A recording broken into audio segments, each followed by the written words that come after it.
Hey everyone आज मु आपण सहित शेयर करी पिता सागर रेसिपी। एटा पूरा ओडिया ऑथेंटिक रेसिपी। तो पिता साग भजा पखाल सहित पिता साग भजा ट्राए करिए, बहुत बढ़िया टेस्टी लगे। आ पिता साग तो जानते देहपाई बहुत भल होता है। खरा दिन में निहत भाव रेसिपी को थे ट्राए करूँ। ये मुझे पिता साग आणिक भल भाव बाछि देकी 4-5टा कदली के चुन चुन कर काटी नहीं आउ 4ରୁ 5टा रसुण को छेचिकी रखी। आ पिता साग को आपने भल भाव 5-6 थर धोई ने। तापर कड़ाई बसाई तेल पकई आ सुखिला लंका आ पंचफुटण पकई। पंचफुटण फुटिला मुझे पकई नहीं छेचिकी रखि आमर रसुण। रसुण टिके भाजी हो गला आम कदली को पकई नवा।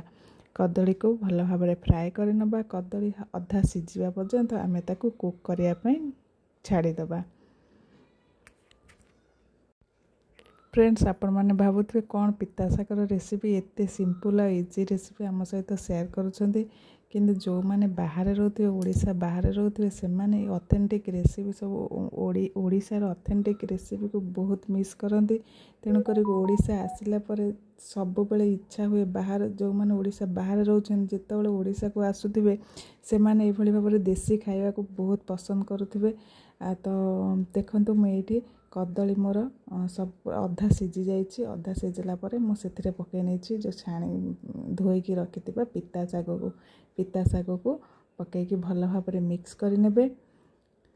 मिक्स करके किछि समय कुक करिया को छाड़ीदेवे। बहुत जल्दी यहाँ बनिकी रेडी हो जाए। आ देहपाई बहुत भल होता है। आ पखाल रे खाइबा बहुत मजा लगी था। देखंतु एबे हमर रेडी हो जाइए। 2 मिनिट रेडी हो पिता साग भजा।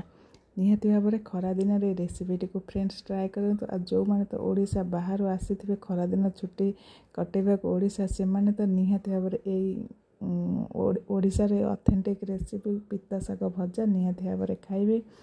तो फ्रेंड्स वीडियोटी को देखुथिबे भल लगिले निहाती भाव में मोर चैनल को सब्सक्राइब करंतु। जे भी नुआ देखुचंती मोर चैनल को फूडीज पसंद को सब्सक्राइब करंतु, लाइक शेयर कमेंट करंतु। भल लागिबो जदी आपन फैमिली फ्रेंड्स मानक सहित शेयर करंतु। जदि इंस्टाग्राम फेसबुक रे देखुथले निहाती भाव फॉलो करंतु। आमर एबे रेडी हो जाइए पिता साग भजा। चलंतु आम पिता साग भजा को पखाल सहित खाई नबा।